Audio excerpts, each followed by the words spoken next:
yeroon amma keessa jirru kun yeroo namni waa jalaa ba'uuf kijibu, yeroo namni hawaasummaa barbaacha kijibu, yeroo namni beekamtii barbaacha sobu, yeroo namni eenyummaa isaa meeshatti gurgurate meeshaa san argachuuf jecha dhulmii dalagu keessa yeroo akkana keessa Rabbi subhaanahu wa ta'ala nu fidee jechaadha. Wanni zamana kana nama gabroomsaa jiru immoo iddoo biraa jira. Addunyaa meeshaa maateriyaalistii taatee jirti. Kanaaf namni fedhii isaa duuka deemee gabrooma. Kanaaf namni fedhii isaa garaa ofii duuka deemee gabrooma. Yeroo ammaa kana keessatti akkuma Oromoon jettu gabroonfataa waan gabroonfateef hin gaafatin, gabroomaa waan gabroomeef gaafadhu jedha. أعوذ بالله السميع العليم من الشيطان الرجيم. بسم الله الرحمن الرحيم. الحمد لله رب العالمين، الصلاة والسلام على رسول الله وعلى آله وصحبه ومن والاه. السلام عليكم ورحمة الله وبركاته. ربي سبحانه وتعالى قاف دار دنيا تنرتي المنما المنما بلسا قد أمي حرية كاملة كنه مطلق نمتو إساق وفات حرية قوتو قبا بلسما قوتو قبا نمنتك. عمر بن الخطاب رضي الله عنه أمير المؤمنين جتش بريدا تقو قبو متى استعبدتم الناس وقد ولدتهم أمهاتهم أحرارا.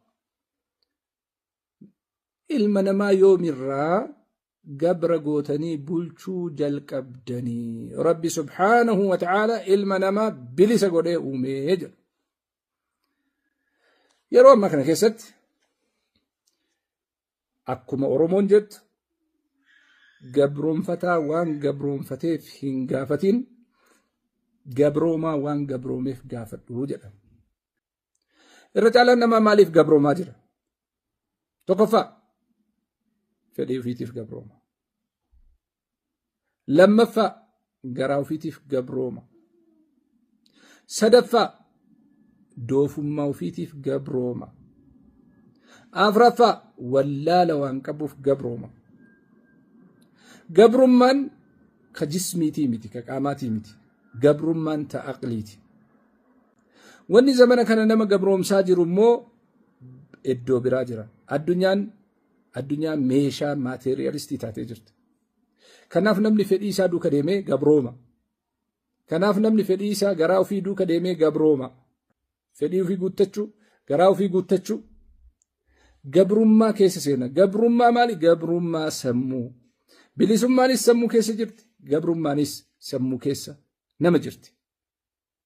Namni ani wallaalaadha jedhee ofitti amane yeroo hunda inferiority complex waan qabuuf, gadaantummaa waan itti dhaga'amuuf dafee bakka wayii jalatti dhiyeessa. Nama jalatti dhiyeessa, garee jalatti dhiyeessa. Gaaddisa wayii barbaada jecha ofitti amantummaa waan hin qabneef. Falidhaalik yeroon amma keessa jirru kun yeroo namni waa jalaa ba'uuf kijibu, yeroo namni hawaasummaa barbaacha kijibu, yeroo namni beekamtii barbaacha sobu, yeroo namni eenyummaa isaa meeshatti gurgurate meeshaa san argachuuf jecha dhulmii dalagu keessa yeroo akkana keessa Rabbi subhaanahu wa ta'ala nu fidee jechaadha. Kun maal irraa dhufa? Akkuma reef jenne gadaantummaa, barnoota dhabuu, beekumsa dhabuu, dandeettii qabaachuu dhabuu, konfidensii ofirratti dhabuu, self confidence waan jedhamu dhabuu, self esteem waan jedhamu dhabuu, self actualization sadarkaa jedhamu bira ga'uu dhabuu. Kanaaf dawoo barbaada jechaadha. Silaa namni akka ofiitti jiraachuu qaba. Walaa kun kamaa takun akkana jedhu. كن كما تكن ولا تكن كما يكونون ولا تقل ما تسمع ولا تسمع ما يقولون. أكا كيتي تجرات مالي أكا أولا كيتي تنجراتين وان دقيت هندن دبتين وان ستي من هند هند قومسين وانا ساجرا هند قرتين كبين Kanaaf kalkuleeshiniin jiruudha gaafa nama harkaa walitti makate gaafa sammuun kun wal dhahe ilmi namaa karuma qilleensi oofe karuma garaan isaa oofe karuma fedhiin isaa oofe irra deemaa jecha asirra dhaabbatanii xiqqoosii uf arguun barbaachisaadha. Ummanni ibtalaynaa biqawmin yacrifuuna kulla shay'in illaa cuyuubahum. Wanni namni amma zaman ammaa kanatti rakkataa jiru quba wayita namatti qabu qubni afurii isatti as deebi'uu isaa hubachuu dhabuu isaattu nama rakkisaa jira jechaadha. Ibtalaynaa biqawmin yacrifuuna kulla shay'in. Wanni qormaatamaanii jirru namoota waa hunda beekan warra caybii ufii hanqina ufii hin beeyneen addunyaan tun qormaatamaa jirti jechaadha. Caybii kee beekuun barbaachisaadha. Hiriyummaan, jaalalli, obbolummaan laa sadaaqata bacda algadr hitikfamuun barbaachisaadha. Deemanii waan itti deebi'anii miti. Ol kaatanii waan itti galanii miti. Waan kunuunfatanii jecha. Wala ixtiraama. Ixtiraamni illee bacda alkhiyaanaan hin jiru. Kanaafu zamana amma keessa jirru kana keessatti manni keessi baasaa. من رأى منكم منكرا فليغيره بيده فإن لم يستطع فبيده فإن لم يستطع فبقلبه وذلك أضعف الإيمان. أما همتو هركان قبدي دي بسرت هم ننقبدو الربان دبت شرتس هم ننقبدو قلبي تجبتي براغو دانو غرو نمسي دوغ جنجر. فلذلك حالك أبتما أما كيس جرو كان كيستي ربي سبحانه وتعالى قرمات براء أكنوتين كنين وفيقتشون برباتي سال نوتي غار دار الدنيا غافة دفنو ربي دعا في جرو أومي الذي خلق الموت والحياة مالفهم ليبلوكم أيكم أحسن عملا واركو جدامي هند نجلق النقيت أبدا ديتك سابي أجريسي كنا ننجر ربي سبحانه وتعالى دار الدنيا رفنا جتان ركو أنجر مهند قدنك كان كيس سابايا كان كيس ستمو إن صلاتي ونسكي ومحياي ومماتي لله رب العالمين جري جرينك يلي دوتك يلي كلمك يلي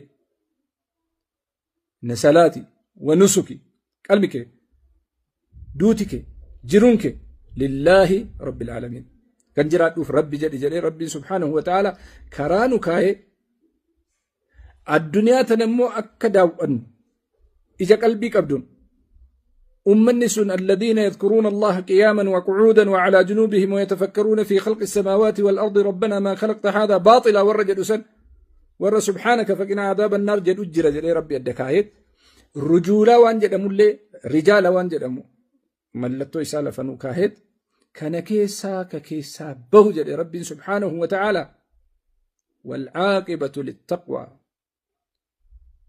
كان كيسا نمني أتشبو وجزاء بما صبروا جنة وحريرا قرمات بوليسا قرمات فرا قرمات صاحبة قرمات ماتي قرمات إلماني قرمات بيا قرمات جرينا قرمات حواسما قرمات جاللا قرمات ديني قرمات إبادة قرمات صلاة قرمات شيطانا كان هند كيسا نمني كرا ربي كاهر ديمي أتشبه سبري ديمسون جزاء نساء جنة رب سبحانه وتعالى كنافو المنما قلود ألته حرية كبا بلسما كبا بلسما إساء كان كنو دندو